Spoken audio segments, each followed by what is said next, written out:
السلام علیکم ورحمۃ اللہ وبرکاتہ۔ قربانی اللہ تبارک و تعالی کی ایک عبادت ہے، اور اگر ہماری کسی بھی عبادت کے اندر ہماری نیت خراب ہو جاتی ہے تو پھر وہ عبادت بھی خراب اور بیکار اور ضائع ہو جایا کرتی ہے۔ اس لیے کسی بھی عبادت کو کرنے سے پہلے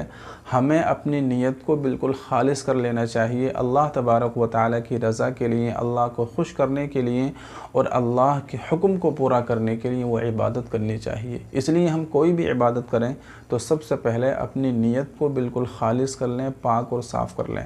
اس لیے حدیث پاک کے اندر فرمایا گیا ہے کہ انما الاعمال بالنیات، کہ اعمال کا دار و مدار جو ہے وہ نیتوں پر ہے۔ آپ کی جیسی نیت ہوگی اسی طریقے سے آپ کو ثواب دیا جائے گا۔ تو قربانی کے مسئلے میں ایک یہ بات ہمیشہ یاد رکھنی چاہیے، اگر آپ اکیلے قربانی کر رہے ہیں، یعنی آپ کے ساتھ کوئی اور شریک نہیں ہے، یا کوئی آپ کا چھوٹا جانور ہے، بکرا بکری ہے، تو اس میں تو صرف آپ ہی شریک ہوں گے، اس کے اندر تو کوئی مسئلہ نہیں ہے۔ لیکن اگر آپ کسی بڑے جانور میں حصہ کر رہے ہیں اور آپ کے کچھ لوگ حصے دار ہیں، بڑے جانور میں تو 7 حصے ہو سکتے ہیں، تو اگر آپ کے علاوہ اور بھی لوگ ہیں، 5-6 لوگ جو آپ کے حصے دار ہیں، تو اگر آپ اپنے جانور میں کسی کو حصے دار بنائیں تو اس کو پہلے بتا دیں کہ بھائی گوشت کھانے کی نیت نہ کرنا، اس لیے کہ اگر کسی بھی حصے دار میں سے ایک حصے دار نے گوشت کھانے کی نیت کر لی تو پھر تمام کے تمام لوگوں کی قربانی برباد ہو جائے گی، بیکار ہو جائے گی، ضائع ہو جائے گی۔ اس لیے آپ خود بھی گوشت کھانے کی نیت نہ کریں اور اپنے حصے داروں کو بھی بتا دیں کہ بھائی کوئی بھی گوشت کھانے کی نیت نہ کرے،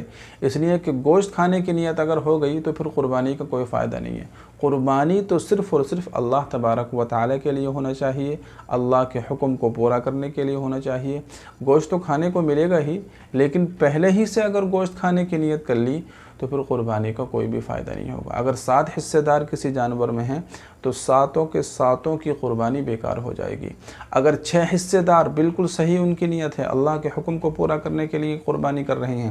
لیکن اگر کسی ایک حصے دار کی نیت کے اندر بھی کھوٹ آ گیا، کمی آ گئی اور اس نے گوشت کھانے کی نیت کر لی تو پھر تمام کے تمام لوگوں کی قربانی بیکار ہو جائے گی، ضائع ہو جائے گی۔ اس لیے پہلے ہی سے سب کو بتا دینا چاہیے، یا پھر اپنے حصے دار اس طرح کے متعین کرنے چاہیے جو دیندار ہوں اور مسئلے کو سمجھتے ہوں، یا اگر اس طرح کے حصے دار نہ ملیں تو ان کو بتا دیا جائے کہ بھائی مسئلہ یہ ہے، آپ گوشت کھانے کی نیت نہ کرنا، گوشت تو ملے گا ہی، نیت اللہ تبارک و تعالی کے حکم کو پورا کرنے کے لیے ہونا چاہیے۔ تو امید کرتا ہوں کہ یہ بات اور یہ مسئلہ آپ کو سمجھ میں آیا ہوگا۔ اس ویڈیو کو شیئر کیجیے۔ السلام علیکم ورحمۃ اللہ وبرکاتہ۔